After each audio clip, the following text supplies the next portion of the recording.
Hello everybody, my name is Pravus. New Year's Day is just around the corner, and to celebrate the conclusion of an exciting year, I've decided to create a list of my top 5 games from the year 2015.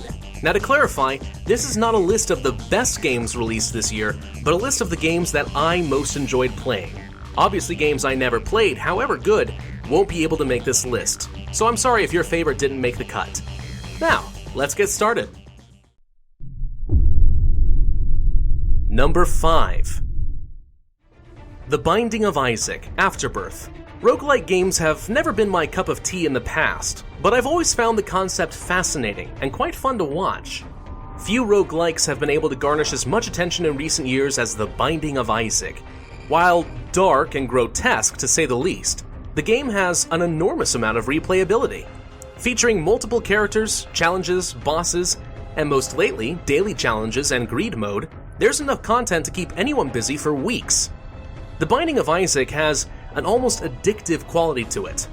Just one more run, I'll tell myself, and 5 runs later, I'm still falling flat on my face, but vowing that I'll kill Mega Satan one of these days. I've only recently been getting into this game in my spare time, but already it's made quite an impression. Number 4. Destiny, the Taken King. I had some limited contact with Destiny during year 1, but it's only since the expansion release that I've really gotten into it. Admittedly, Destiny has an underwhelming story and a maddening loot system, but if you're able to look past the obvious flaws, Destiny is just a fun game to play. The alien races are interesting and distinct, the guns and abilities are smooth and intuitive, and visually, Destiny is a beautiful game to look at. It's just a great FPS, pretty much any way you look at it. Add on some endgame group content and a strong PvP scene, and you end up with something almost resembling an MMORPG, though lacking what some of us ex-WoW addicts would consider to be basic features. Still, whenever I crave that old MMO grind or I'm looking for some quality time with my brother-in-law, this has been my go-to option for the last few months, earning it a place on my top 5 list. Number 3. To the Moon. Some might argue that this isn't actually a game at all, so much as a narrative story experience. Considering there's no failure state, that might be a fair point. But I'm willing to count it on the technicality that there are puzzles in between each level, easy though they might be. More so, this game was released in 2011, but I only got a chance to play it this year. Regardless, this game made it into my top 5 because of its beautifully written story.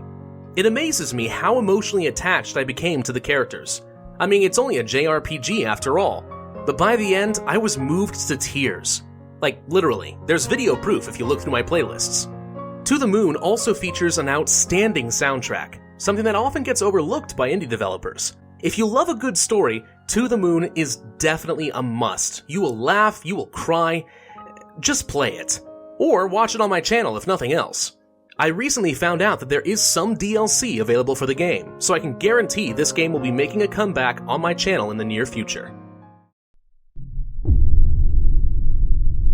Number 2. Europa Universalis 4. This probably doesn't surprise anyone who's been familiar with my channel, but I'm a big fan of grand strategy.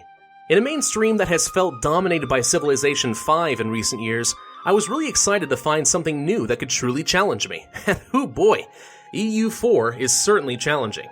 The game is exceptionally complex, with many different facets and mechanics to consider in your playstyle, but that's part of the reason I find myself so engrossed with the game.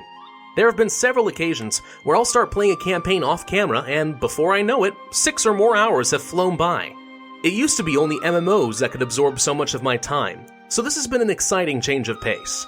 The only downside of this game is that the entry cost is exceptionally high if you want to have access to all of the content, roughly $100 for the whole package.